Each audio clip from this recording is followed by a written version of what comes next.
रविंदर सिंह जिसके परिवार की जानकारी हासिल करने के लिए सहयोगी साहिल आगरा पहुंचे थे। अब उनकी पत्नी का बयान सामने आया है। क्या कहे रविंदर सिंह की पत्नी, सुनिए। उनको केवल फंसाया गया है और कुछ नहीं है। ये केवल एक हनी ट्रैप है। हनी ट्रैप में उन्हें फंसाया गया है। मेंटली कुछ प्रेशर डाला होगा, इस चक्कर में उनको लेके गए हैं वो लोग। उन पर आरोप लगाया गया कि ऑर्डिनेंस फैक्ट्री में रहते हुए तमाम दस्तावेज नहीं, ये चीजें नहीं है, ये चीजें गलत है। और आगे हमारे वकील है, वकील आगे हमें जैसा गाइडलाइन करेंगे। पाकिस्तान से नहीं, कोई पाकिस्तान नहीं, ऐसा कुछ भी नहीं है। वो बहुत ही एक सज्जन पुरुष है, बहुत ही जेंटलमैन है। उनका फीडबैक बहुत अच्छा है। घर में आसपास सब लोग इस चीज को जानते हैं कि रविंद्र कुमार है कैसे।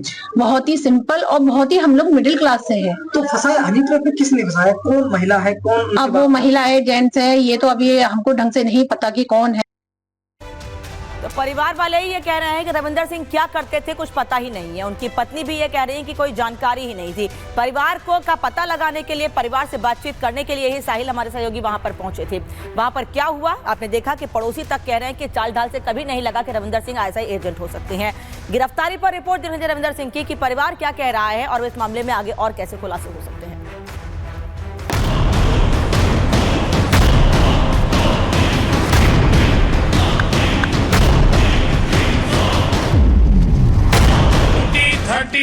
तक अंतरिक्ष में भारत का अपना स्पेस स्टेशन होगा। भारत का एस्ट्रोनॉट भारत के अपने रॉकेट से चंद्रमा पर भी उतरकर दिखाएगा। दुनिया की निगाहें हिंदुस्तान पर टिकी हुई है। अगले साल तक अंतरिक्ष में इंसान भेजने की तैयारी है, लेकिन पाकिस्तान इस मिशन में खलल डालने की कोशिश में जुटा है। TVD-1 का सफलतापूर्ण प्रज्वलन +5 सेकंड। पाकिस्तान की खुफिया एजेंसी गगनयान मिशन में सेंधमारी की कोशिश में है। यूपी ATS ने पाकिस्तान की इस साजिश को आज बेनकाब किया है। एक व्यक्ति जो कि चार्जमैन के पद पर है, नाम रविंद्र कुमार, उनके द्वारा अपने पाक ISI हैंडलर को अलग अलग सूचनाएं साझा किया जा रहा था, जो कि गोपनीय सूचनाएं हैं। रविंद्र कुमार ने नेहा नाम की ISI हैंडलर, जो बहुत संवेदनशील जानकारी साझा की थी। ISI ये हनी ट्रैप मॉडल लंबे समय से चला रहा है। वो लोगों को फांसते हैं और उनसे जानकारी निकालते हैं, जो राष्ट्रीय सुरक्षा के लिए बहुत बड़ा खतरा है। दरअसल जब से प्रधानमंत्री ने गगनयान मिशन को टॉप लिस्ट में शामिल किया है, पाकिस्तान बौखला गया है। प्रधानमंत्री का कमिटमेंट उसकी बौखलाहट को और बढ़ा रहा है। Bureau report, Republic Bharat.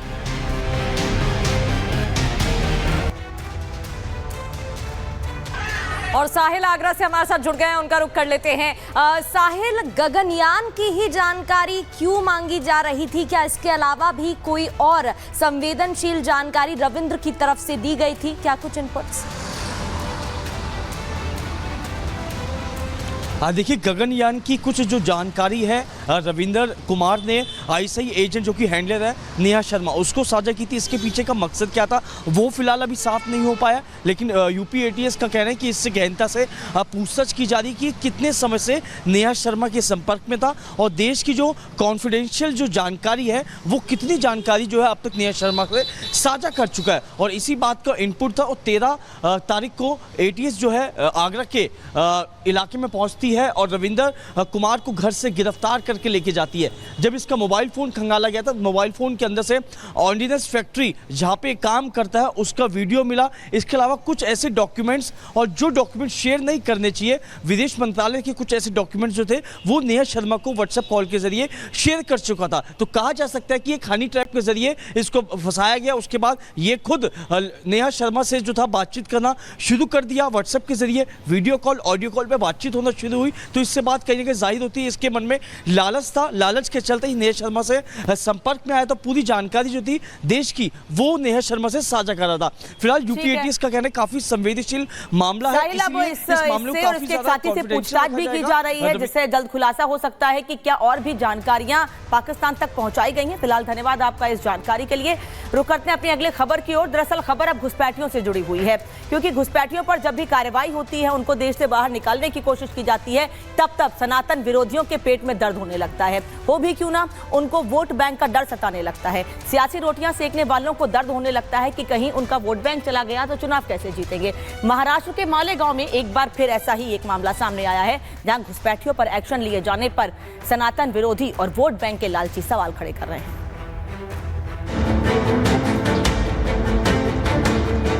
ये बांग्लादेशी या ये रोहिंग्याई हो सकते हैं। ये बांग्लादेशी उनकी वोट बैंक है, वो उनको बचाना चाहते हैं।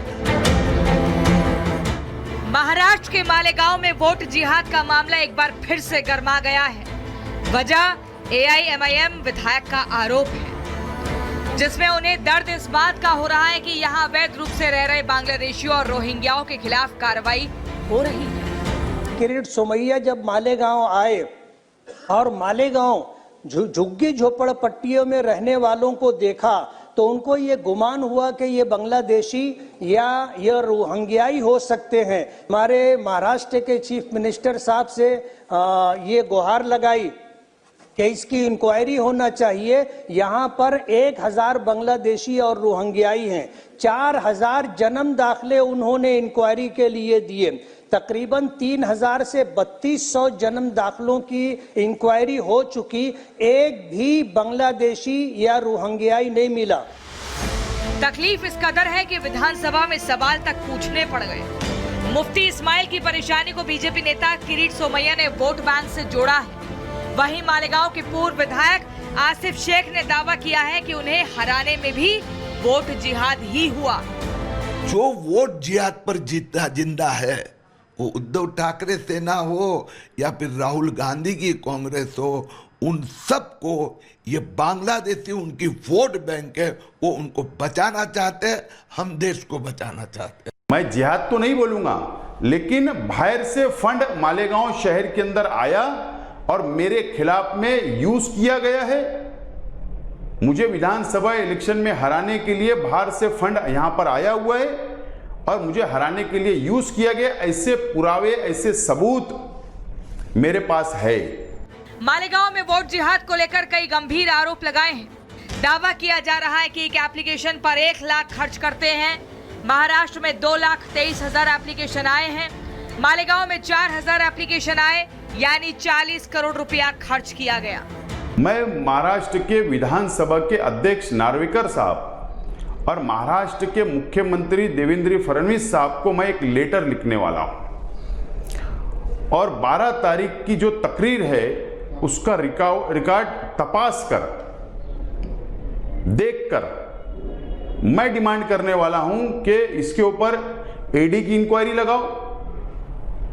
वोट जिहाद के लिए ईडी की इंक्वायरी लगाओ या ATS को लगाओ या एंटी करप्शन ब्यूरो को लगाओ या स्पेशल SIT नेमो।